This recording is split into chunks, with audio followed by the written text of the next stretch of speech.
आमतौर पर dot products ऐसी चीज़ है जो कोर्स के स्टार्ट में ही बता दिया जाता है। आपको अजीब लग सकता है कि मैंने इतना आगे पुश कर दिया इस सीरीज़ में।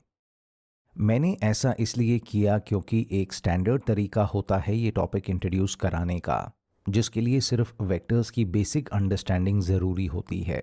लेकिन डॉट प्रोडक्ट्स की पूरी अंडरस्टैंडिंग सिर्फ लीनियर ट्रांसफॉर्मेशंस के ज़रिए ही मिलती है। उससे पहले ब्रीफली कवर करता हूँ कि ये स्टैंडर्ड तरीके से कैसे इंट्रोड्यूस कराए जाते हैं। कुछ लोगों के लिए रिव्यू होगा ये। न्यूमेरिकली अगर आपके पास दो वेक्टर्स हैं सेम डिमेंशन के, दो सेम लेंथ वाली नंबर लिस्ट्स, उनका डॉट प्रोडक्ट लेना मतलब सारे कोऑर्डिनेट्स का पेयर बना देना, पेयर्स को मल्टीप्लाई करना और रिजल्ट को ऐड करना। तो नंबर्स 1, 2 और 3, 4 का डॉट होगा 1 टाइम्स 3 प्लस 2 टाइम्स 4।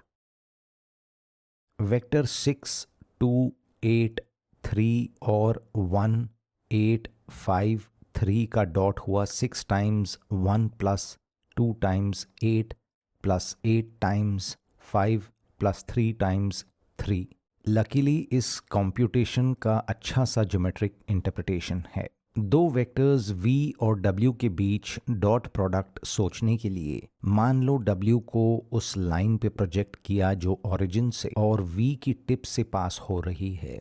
इस प्रोजेक्शन की लेंथ को v की लेंथ से मल्टीप्लाई करने पे डॉट प्रोडक्ट हुआ v डॉट w। जब ये w की प्रोजेक्शन v की डायरेक्शन से ऑपोजिट होगी तो डॉट प्रोडक्ट नेगेटिव हो जाएगा। तो जब दो वेक्टर्स सेम डायरेक्शन में हों उनका डॉट प्रोडक्ट पॉजिटिव होगा। जब वो परपेंडिकुलर हो, मतलब एक की प्रोजेक्शन दूसरे पे जीरो वेक्टर हो, तो उनका डॉट प्रोडक्ट होगा जीरो। और अगर वो जनरली उल्टी डायरेक्शन में हो तो डॉट प्रोडक्ट होगा नेगेटिव। ये इंटरप्रिटेशन अजीब तरह से एसिमेट्रिक है, ये दो वेक्टर्स को अलग अलग तरह से ट्रीट करती है। तो जब ये मैंने पहली बार सीखा मैं सरप्राइज्ड था कि ऑर्डर मैटर नहीं करता, बल्कि आप v को w पे प्रोजेक्ट कर सकते थे। प्रोजेक्टेड v की लेंथ को w की लेंथ से मल्टीप्लाई करते और सेम रिजल्ट आता। मेरा मतलब ये एकदम अलग सा प्रोसेस नहीं लग रहा। यहाँ इंट्यूशन दिखाता हूँ कि ऑर्डर मैटर क्यों नहीं करता। अगर v और w की सेम लेंथ होती तो हम सिमेट्री का फ़ायदा उठाते, क्योंकि w को v पे प्रोजेक्ट करना और फिर उस प्रोजेक्शन की लेंथ को v की लेंथ से मल्टीप्लाई करना एकदम मिरर इमेज है इसकी। जैसे हम v को w पे प्रोजेक्ट कर रहे हों, फिर उस प्रोजेक्शन की लेंथ को w की लेंथ से मल्टीप्लाई कर दिया हो। अगर इनमें से एक स्केल करो, जैसे v को स्केल करो किसी कांस्टेंट जैसे 2 से, ताकि उनकी लेंथ इक्वल नहीं रहे, तो सिमेट्री टूट गई।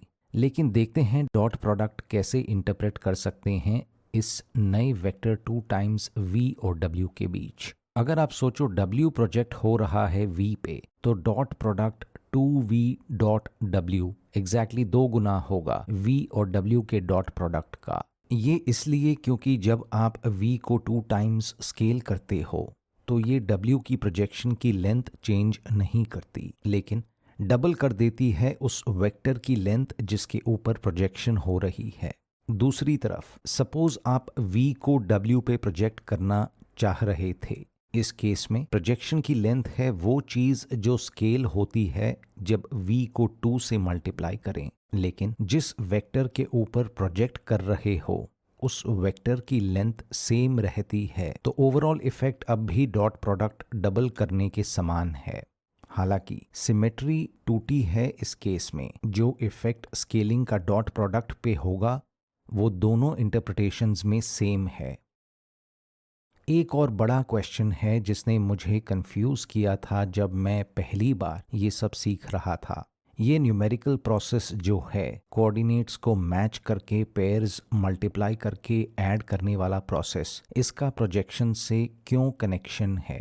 अच्छा आंसर देने के लिए और डॉट प्रोडक्ट की ज़रूरत समझने के लिए हमें यहाँ एक एडिशनल चीज़ समझने की ज़रूरत है जिसका नाम है डुअलिटी। लेकिन उसमें जाने से पहले मैं थोड़ा टाइम लीनियर ट्रांसफॉर्मेशंस समझाऊंगा। मल्टीपल डायमेंशंस से वन डायमेंशन पे जो सिर्फ एक नंबर लाइन होती है।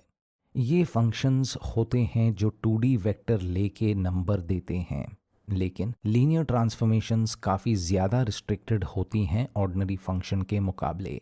हायर डायमेंशंस वाली ट्रांसफॉर्मेशंस में, जिन पे मैंने चैप्टर 3 में बात करी थी, कुछ फॉर्मल प्रॉपर्टीज़ होती हैं जो ये फंक्शंस लीनियर बनती हैं, लेकिन मैं जानबूझ के वो सब यहाँ इग्नोर करूँगा ताकि हमारे एंड गोल से नहीं भटकें, बल्कि विजुअल प्रॉपर्टी पे फोकस करूँगा जो इक्विवेलेंट है फॉर्मल चीज़ों के। अगर आप एक लाइन लो इवनली स्पेस्ड डॉट्स की और ट्रांसफॉर्मेशन अप्लाई करो तो लीनियर ट्रांसफॉर्मेशन उन डॉट्स को इवनली स्पेस्ड रखेगी जब वो डॉट्स आउटपुट स्पेस पे मतलब नंबर लाइन पे लैंड करेंगे। वरना अगर कोई लाइन अनइवनली स्पेस्ड डॉट्स वाली हो तो उसकी ट्रांसफॉर्मेशन लीनियर नहीं होगी, जैसे हम पहले भी देख चुके हैं। लीनियर ट्रांसफॉर्मेशन पूरी तरह से निकाली जा सकती है आई हैट और जे हैट की पोजीशन से, लेकिन इस बार हर बेसिस वेक्टर बस नंबर पे लैंड कर रहा है। तो जब हम उनके लैंडिंग स्पॉट्स को मैट्रिक्स के कॉलम्स के रूप में लिखते हैं, हर कॉलम सिंगल नंबर होता है। ये 1/2 मैट्रिक्स है। एग्जाम्पल लेते हैं। इस ट्रांसफॉर्मेशन को वेक्टर पे अप्लाई करने का मतलब क्या है? सपोज एक लीनियर ट्रांसफॉर्मेशन है जो आई हैट को 1 पे और जे हैट को -2 पे ले जाती है। कोई वेक्टर जैसे 4, 3 कहाँ लैंड करेगा ये निकालने के लिए सोचो इस वेक्टर को ब्रेक कर दिया 4 टाइम्स आई हैट और 3 टाइम्स जे हैट में। लीनियरिटी की वजह से ट्रांसफॉर्मेशन के बाद वेक्टर होगा 4 टाइम्स वो जगह जहां आई हैट लैंड हुआ, 1 + 3 टाइम्स वो जगह जहां जे हैट लैंड किया -2। मतलब इस केस में -2 पे लैंड हुआ। जब आप ये कैलकुलेशन न्यूमेरिकली करते हो तो ये मैट्रिक्स वेक्टर मल्टीप्लिकेशन कहलाता है। ये 1/2 मैट्रिक्स को वेक्टर से मल्टीप्लाई करने का न्यूमेरिकल ऑपरेशन वैसा लग रहा है जैसा वेक्टर्स का डॉट प्रोडक्ट लेना होता है। ये 1/2 मैट्रिक्स ऐसा नहीं लग रहा जैसे वेक्टर रखा हो हॉरिजॉन्टली। इनफैक्ट हम बोल सकते हैं कि 1/2 मैट्रिसेस और 2D वेक्टर्स के बीच कनेक्शन है, जिसे डिफाइन कर सकते हैं ये बोल के कि वेक्टर को टिल्ट कर दिया साइड पे रिलेटेड मैट्रिक्स पाने के लिए, या फिर मैट्रिक्स को दोबारा अरेंज कर दिया रिलेटेड वेक्टर पाने के लिए। अभी हम सिर्फ न्यूमेरिकल एक्सप्रेशंस देख रहे हैं वेक्टर्स और 1/2 मैट्रिसेस के बीच। आगे पीछे जाना बेवकूफ़ी लग सकती है, लेकिन ये एक बढ़िया सी बात बताता है ज्योमेट्रिक पर्सपेक्टिव से। कुछ कनेक्शन है लीनियर ट्रांसफॉर्मेशंस का वेक्टर्स के साथ। एक एग्जाम्पल दिखाता हूँ जिससे इसकी इंपॉर्टेंस पे क्लैरिटी मिलेगी। इससे वो पहले वाले पजल का आंसर भी मिल जाएगा जो डॉट प्रोडक्ट पे था। भूल जाओ जो आपको मालूम है। सोचो आपको मालूम नहीं कि डॉट प्रोडक्ट रिलेटेड है प्रोजेक्शन से। मैं एक नंबर लाइन की कॉपी ले रहा हूँ, इसे डायगनली रखता हूँ स्पेस में। नंबर 0 है ओरिजिन पे। अब सोचो एक 2 डायमेंशनल यूनिट वेक्टर है जिसकी टिप ओवरलैप कर रही है 1 पे जो नंबर लाइन पे है। मैं इसे एक नाम देना चाहता हूँ यू हैट। अब जो होने वाला है उसमें यू हैट का इम्पॉर्टेंट रोल होगा, तो इसको ध्यान में रखना। अगर हम 2D वेक्टर्स प्रोजेक्ट करें इस नंबर लाइन पे तो मतलब हमने फंक्शन डिफाइन किया जो 2D वेक्टर्स को नंबर्स पे ले जाता है, और ये फंक्शन लीनियर है क्योंकि ये विजुअल टेस्ट पास कर रहा है कि कोई इवनली स्पेस्ड डॉट्स वाली लाइन इवनली स्पेस्ड ही रहेगी अगर वो नंबर लाइन पे लैंड करे। हालांकि नंबर लाइन 2D स्पेस में है, लेकिन फंक्शन के आउटपुट्स नंबर्स होंगे, 2D वेक्टर्स नहीं।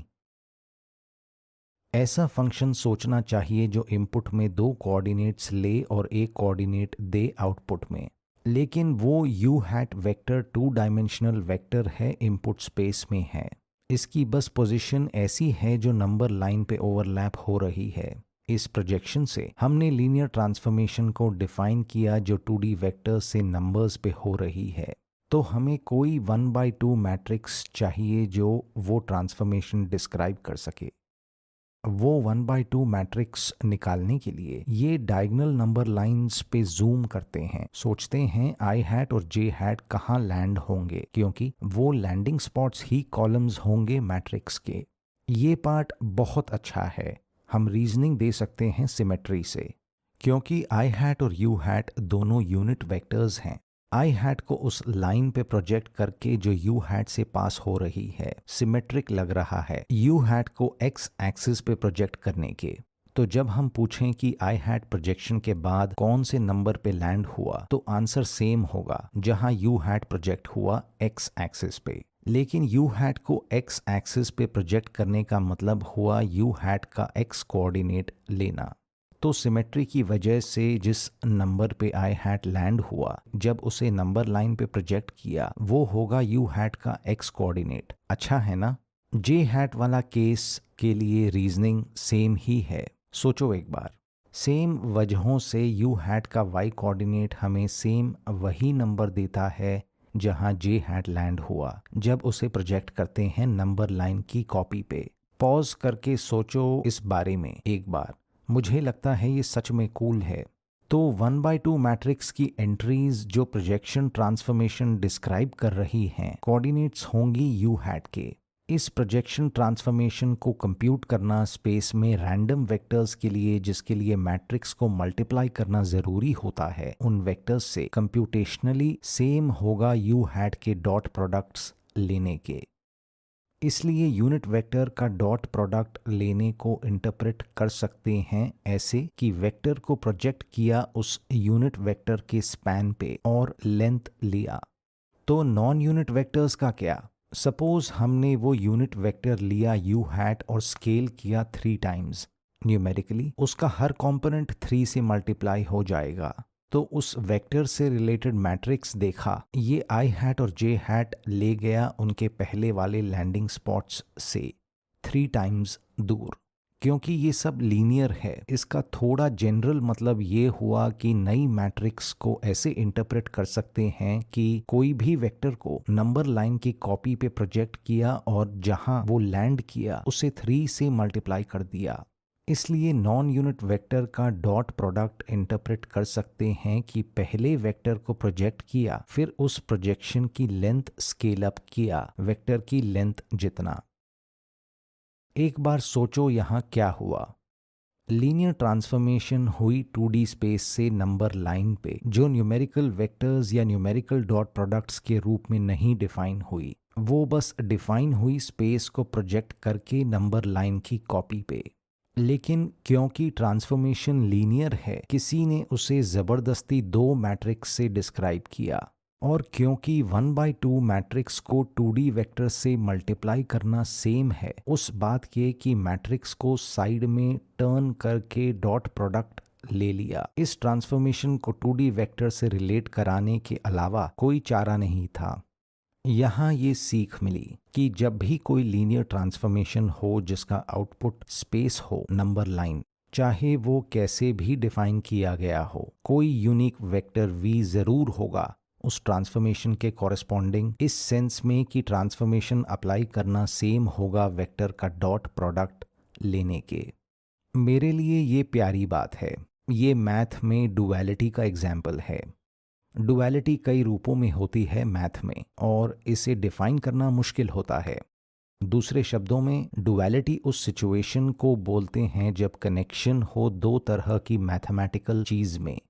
लीनियर अलजेब्रा केस में आप बोलोगे कि वेक्टर का डुअल है लीनियर ट्रांसफॉर्मेशन जिसमें वो कन्वर्ट होता है, और स्पेस से 1 डायमेंशन में हो रही लीनियर ट्रांसफॉर्मेशन का डुअल है वेक्टर उस स्पेस में।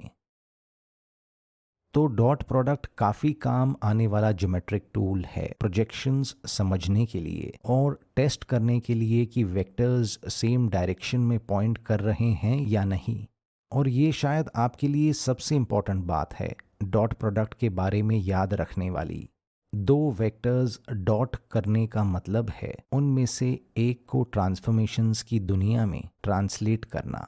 न्यूमेरिकली ऐसा लग सकता है कि ये इम्पोर्टेंस देने लायक नहीं है, ये बस 2 कंप्यूटेशंस हैं जो सिमिलर लगी, लेकिन मुझे ये इसलिए इम्पॉर्टेंट लगता है क्योंकि पूरे मैथ में जब आप वेक्टर से डील करो, एक बार जब आप उसकी पर्सनैलिटी जान जाओ, कभी कभी आपको लगता है कि इसे समझना आसान है, स्पेस में एरोस के रूप में नहीं बल्कि लीनियर ट्रांसफॉर्मेशन की फिजिकल रिप्रेजेंटेशन के रूप में। जैसे ट्रांसफॉर्मेशन जल्दीबाजी में लिखी जाने वाली चीज ही वेक्टर है, क्योंकि हमारे लिए स्पेस के एरोज सोचना आसान होता है पूरे स्पेस की नंबर लाइन पे मूवमेंट सोचने की बजाय। अगले वीडियो में आप दूसरा अच्छा एग्जाम्पल देखोगे डुअलिटी का, जब मैं क्रॉस प्रोडक्ट की बात करूंगा।